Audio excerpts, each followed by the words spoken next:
신명기 3장 1절에서 11절까지 말씀입니다.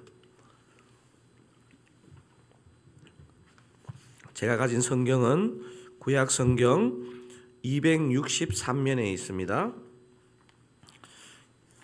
263면에 있는 신명기 3장입니다. 다 찾으시면 제가 1절, 여러분이 2절 그렇게 교독하시고 마지막 11절은 합독하시겠습니다.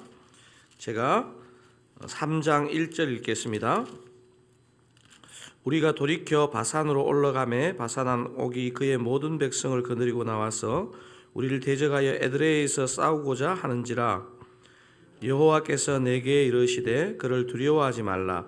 내가 그와 그의 모든 백성과 그의 땅을 내 손에 넘겼으니 내가 헤스본에 거주하던 아모리 족속의 왕 시온에게 행한 것 같이 그에게도 행할 것이니라 하시고, 우리 하나님 여호와께서 바산왕 옥과 그의 모든 백성을 우리 손에 넘기심에 우리가 그들을 쳐서 한 사람도 남기지 아니하였느니라. 그때 우리가 그들에게서 빼앗지 아니한 성읍이 하나도 없이 다 빼앗았는데 그 성읍이 60인이 곧 아르곱 온 지방이요 바산에 있는 옥의 나라이니라. 그 모든 성읍이 높은 성벽으로 둘려 있고 문과 빗장이 있어 견고하며 그 외에 성벽 없는 고을이 심히 많았느니라. 우리가 헤스본 왕 시온에게 행한 것과 같이 그 성읍들을 멸망시키되 각 성읍의 남녀와 유아를 멸망시켰으나 다만 모든 가축과 그 성읍들에서 탈취한 것은 우리의 소유로 삼았으며, 그때에 우리가 요단강 이쪽 땅을 아르논 골짜기에서부터 헤르몬 산에까지 아모리 족속의 두 왕에게서 빼앗았으니 헤르몬 산을 시돈 사람은 시론이라 부르고 아모리 족속은 스닐이라 불렀느니라. 우리가 빼앗은 것은 평원의 모든 성읍과 길라도 온 땅과 바산의 온 땅 곧 옥의 나라 바산의 성읍 살르가와 에드레이까지이니라. 함께 읽으시겠습니다. 르바임 족속의 남은 자는 바산 왕 옥뿐이었으며 그의 침상은 철침상이라. 아직도 암몬 족속의 라빠에 있지 아니하냐. 그것을 사람의 보통 규빗으로 재면 그 길이가 9규빗이요 너비가 4규빗이니라. 아멘.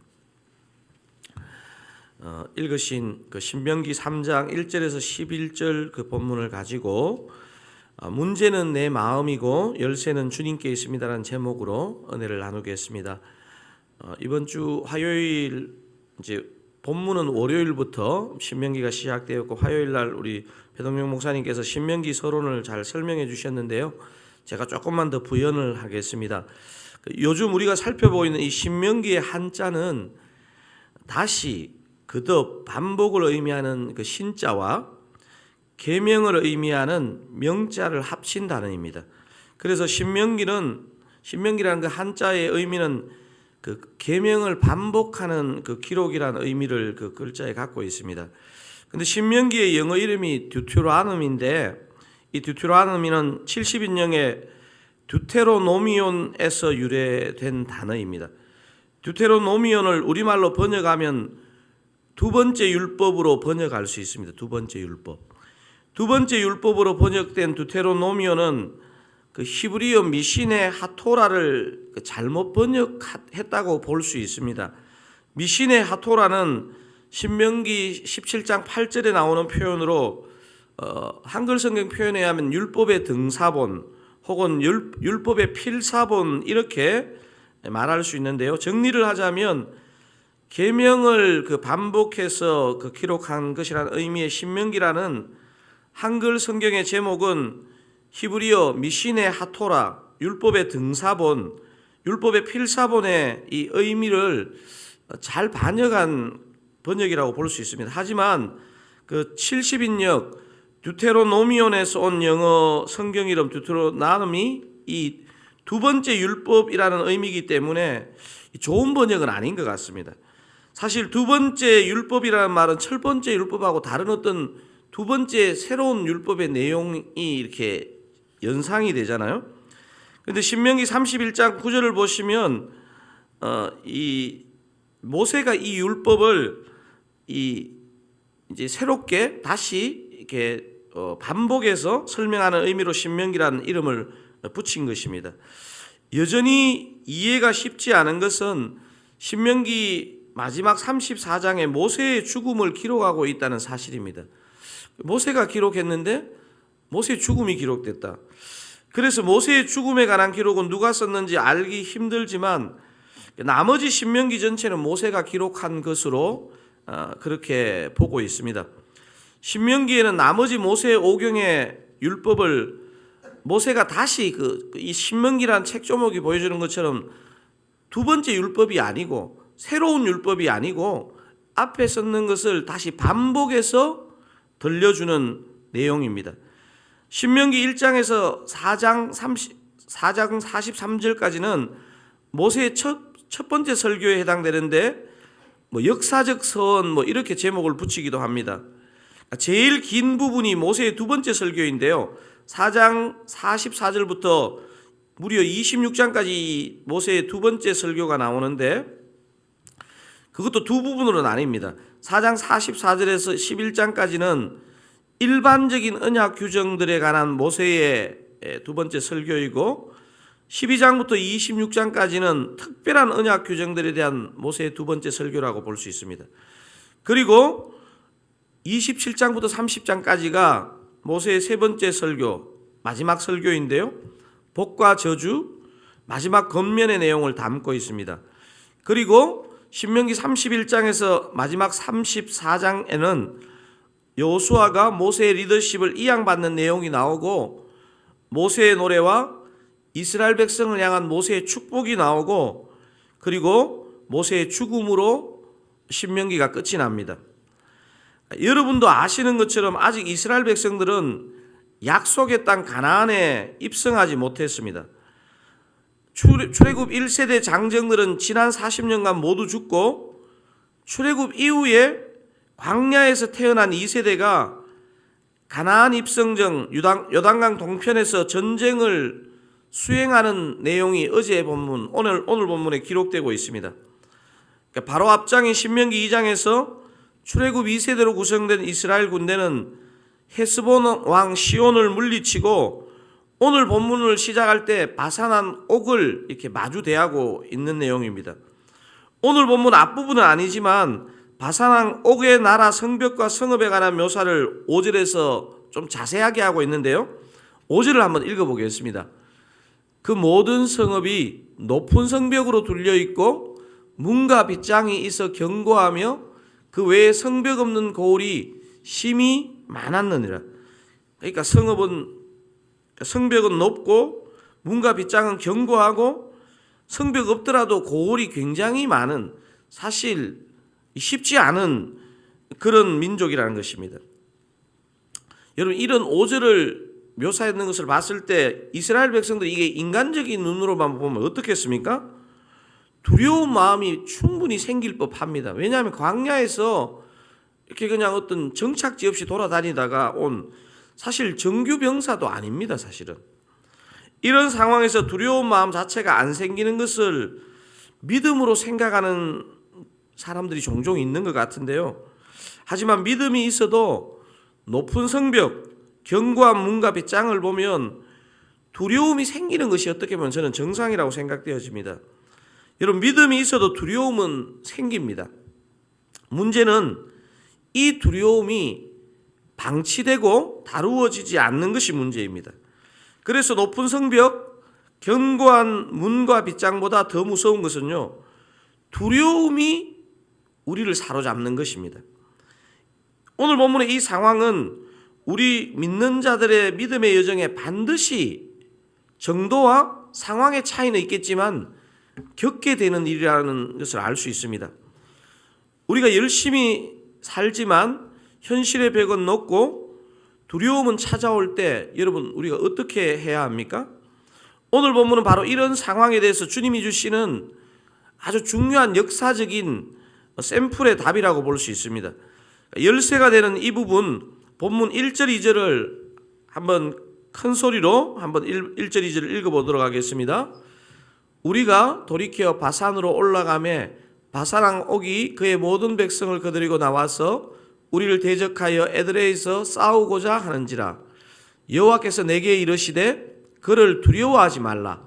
내가 그와 그의 모든 백성과 그의 땅을 내 손에 넘겼으니 내가 헤스본에 거주하던 아모리 족속의 왕 시온에게 행한 것과 같이 그에게도 행할 것이니라 하시고. 여러분 그 방금 2절에 읽었었는데 여호와께서 내게 이르시되 그를 두려워하지 말라. 여러분 우리가 있잖아요. 주님을 믿고 따라갈 만한 것은요, 우리가 느끼는 감정과 상황을 정확하게 알고 있다는 것입니다. 주님은 우리에게 있는 두려움을 이미 헤아리고 계시는 분입니다.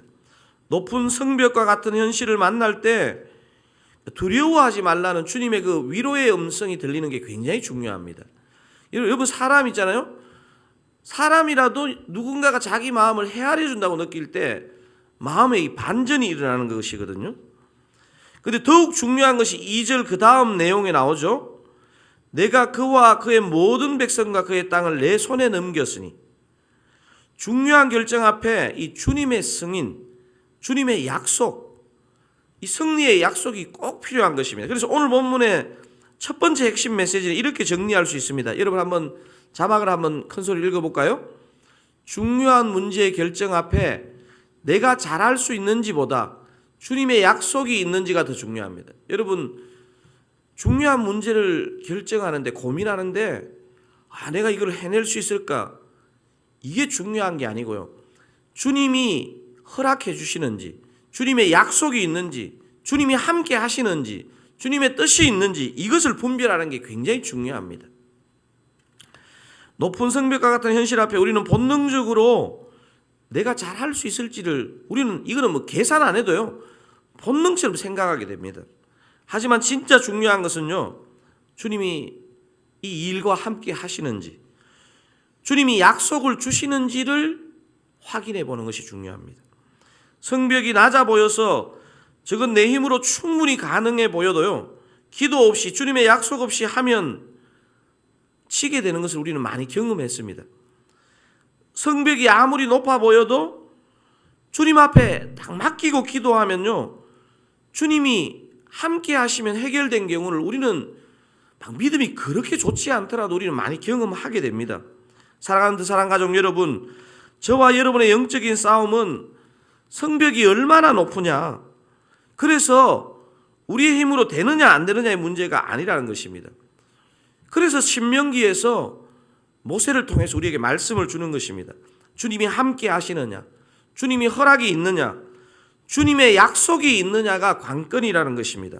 사랑하는 사랑가족 여러분, 내 계산, 내 판단으로 일을 서두르지 마시고요, 쉬워 보이는 문제든 어려워 보이는 문제든 주님께 여쭙고 주님께 뜻을 구할 때 저와 여러분은 승리자가 될 줄로 믿습니다.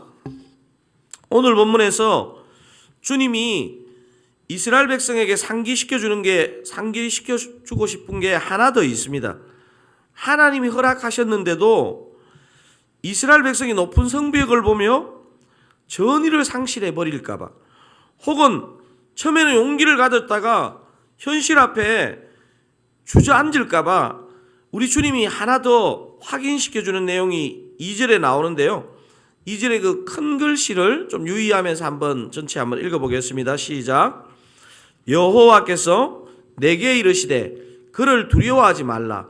내가 그와 그의 모든 백성과 그의 땅을 내 손에 넘겼으니. 자, 그 다음에 크게 한번 읽어보겠습니다. 내가 헤스본에 거주하던 아모리 족속의 왕 시온에게 행한 것과 같이 그에게도 행할 것이니라 하시고. 그 색깔 있는 글씨만 한번 더 읽어보실까요? 내가 헤스본에 거주하던 아모리 족속의 왕 시온에게 행한 것과 같이 그에게도 행할 것이니라. 너희들이 얼마 전에 헤스본 왕 시온과 전쟁하여 이미 승리를 맛보았지? 그렇게 전투하면 돼. 이게 좋은 코치의 특징입니다. 좋은 코치의. 여러분, 좋은 코치는요, 막 그냥 다그치거나 막 이렇게 사람이 주눅들게 하는 게 아니고, 좋은 코치의 특징은 승리한 지점을 정확하게 얘기하고 그걸 반복 연습해 보라는 것입니다. 하나님은 저와 여러분이 이전 승리 때문에 자만에 빠지는 것은 가장 싫어하시지만 이전 승리를 기억하라는 것입니다. 여러분, 우리가 그렇지 않습니까? 우리 스스로도 잘 어떤 문제를 해결했던 것을 떠오르면요, 조금 막연해 보이던 게 길이 보입니다. 그래서 오늘 본문의 핵심 메시지 두 번째는 이것입니다. 한번 이것도 큰 소리로 따라해 보겠습니다. 이전의 승리를 주신 하나님을 신뢰하고 계속 승리하라. 어떻게 승리하라고요? 이전의 승리를 주신 하나님을 신뢰하고 계속 승리를 맛보라는 것입니다. 그렇습니다. 자만과 교만은 너무너무 위험한 것이지만 이전의 승리를 주신 하나님을 신뢰하기를 원하십니다. 이전에 승리를 주신 그 하나님을 이번에도 신뢰하면 계속 승리할 수 있다는 것을 주님은 가르쳐 주시고 싶어 하십니다. 결과적으로 여러분 한번 생각해 보십시오. 결과적으로 이스라엘 백성들은 요단 동편의 두 왕을 물리치게 되었습니다. 비록 요단 동편 땅은 약속의 땅은 아니었지만 약속의 땅의 승리를 예고편처럼 주님이 맛보게 하신 것입니다. 사실 어떻게 보면 이 두 전쟁은요, 약속의 땅이 아님에도 불구하고 주님이 은혜로 주신 것입니다. 왜? 약속의 땅에 이런 전투를 할 때 너 이 요단 동편의 두 왕을 물리쳤던 그 경험을 너가 했잖아. 그래서 두 전쟁의 승리를 미리 맛보게 하심으로 가나안 땅에서 본격적인 승리를 할 것을 기대하게 하신 것입니다. 저와 여러분이 삶의 중요한 전투에서 승리하는 방법은 내가 잘할 수 있는지에 대한 계산보다는 하나님이 그 일을 허락하셨는지, 하나님의 약속이 있는지를 먼저 점검하는 것이 여러분 필요합니다. 여러분 혹시 요즘 어떤 중요한 문제를 고민하고 결정해야 될 일이 있습니까? 내가 잘할 수 있는지를 계산하지 마시고요. 주님이 허락하시는지를 물으시기 바랍니다. 만약에 그 일에 하나님의 약속이 있다면 이전에 승리를 허락하신 그 하나님을 믿으며 주어진 싸움을 두려워하지 말고 감당하시면 됩니다. 사랑하는 사랑가족 여러분, 요즘 혹시 어떤 일을 결정해야 하는 중요한 고민이 있으십니까? 내가 잘할 수 있는지에 대한 판단보다 하나님의 허락, 영어로 말하면 이게 하나님의 컨펌이 있는지를 꼭 확인하시라는 겁니다. 하나님의 뜻이 있으시다면 그전에도 승리를 허락하신 그 하나님을 신뢰하며 바로 그때 느꼈던 영적인 느낌을 가지고 승리를 맛보시기를 바랍니다. 2024년 한 해 내내 도모하시고 준비하시는 일마다 하나님의 허락과 약속을 구하시고 하나님의 약속이 분명히 있으시다면 이전에도 승리를 허락하신 그 하나님을 오늘도 신뢰하고 그렇게 승리하시기를 주님의 이름으로 축원드립니다. 우리 오늘 이 주신 본문의 메시지 두 가지 붙잡고 한번 기도하기를 원합니다. 중요한 문제의 결정 앞에 내가 잘할 수 있는지보다 중요한 것은 뭐라고요? 주님의 약속입니다. 주님이 허락하셨는지가 중요합니다. 두 번째, 이전에 승리를 주신 하나님을 신뢰하고 두려움 없이 계속 승리하며 나아가시면 됩니다. 여러분 오늘 이 말씀 붙잡고 신명기 3장 말씀을 붙잡고 우리 삶에 오늘도 순종해야 될 생명의 말씀으로 받고 그렇게 한번 간절하게 기도하기를 원합니다. 기도하시겠습니다. 하나님 아버지 감사합니다. 신명기 3장을 통해서 이스라엘의 승리를 우리에게 들려주시고 보여주시니 감사합니다. 하나님 아버지 중요한 문제의 결정 앞에 다른 어떤 계산보다도 주님의 약속이 있는지를 점검하고 분명한 주님의 약속을 확인하고서 이전에 승리를 주신 그 하나님을 신뢰하고 계속 승리를 맛보는 저희들 되게 하옵소서. 작은 승리들을 많이 맛보는 저희들 되게 하옵소서.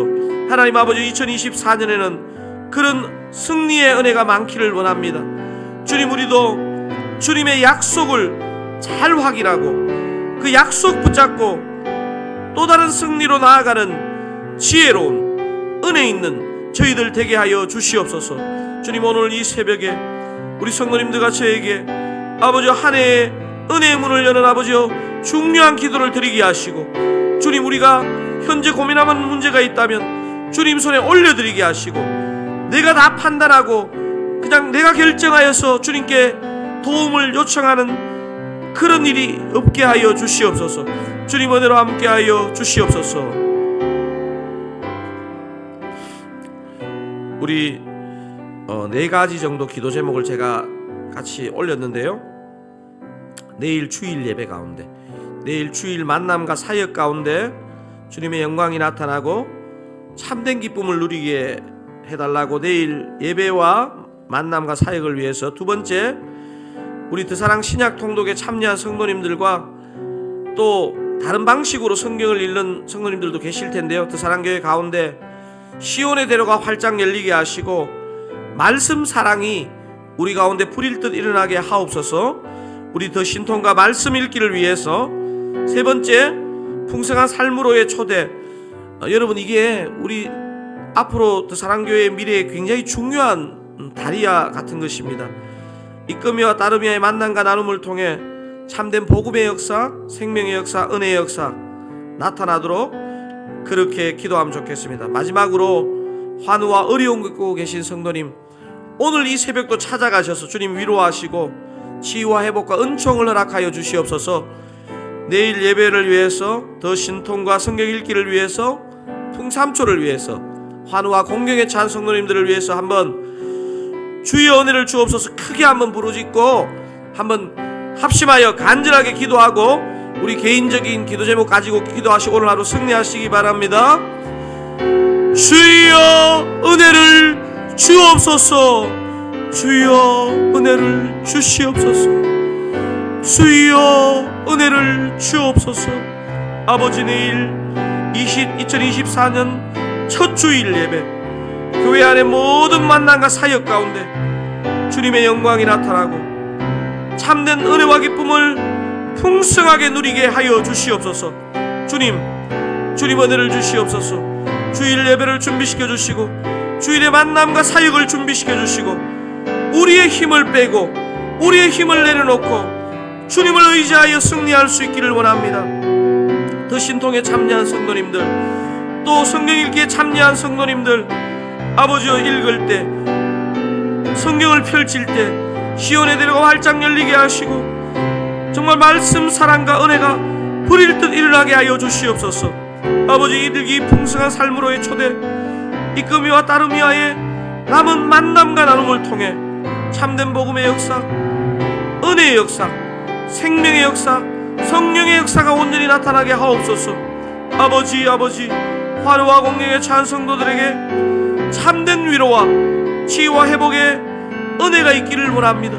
주의 성령으로 찾아가셔서, 주의 성령께서 찾아가셔서 치유를 명하시고 회복을 명하시고 아버지, 긍휼과 은총을 마음껏 베풀어 주시기를 원합니다. 아버지, 오늘 이 새벽에 우리의 육을 깨워주시고 우리의 영을 깨워주시고 주님 앞에 우리 삶의 모든 문제를 맡기고 아뢰일 수 있기를 원합니다. 주의 성령으로 함께하여 주시옵소서. 주의 성령으로 함께하여 주시옵소서. 주님, 불쌍히 여겨주시옵소서. 아버지여, 내가 얼마나 잘할 수 있는지보다 주님이 이 일을 원하시는지를 확인하는 믿음 있고 지혜 있는 주의 백성 되게 하옵소서. 주님이 도우소서. 주님이 이전의 승리를 기억하게 하시고 아버지, 그 승리를 믿고 아버지 나아갈 수 있기를 원합니다. 주의 역사하여 주시옵소서.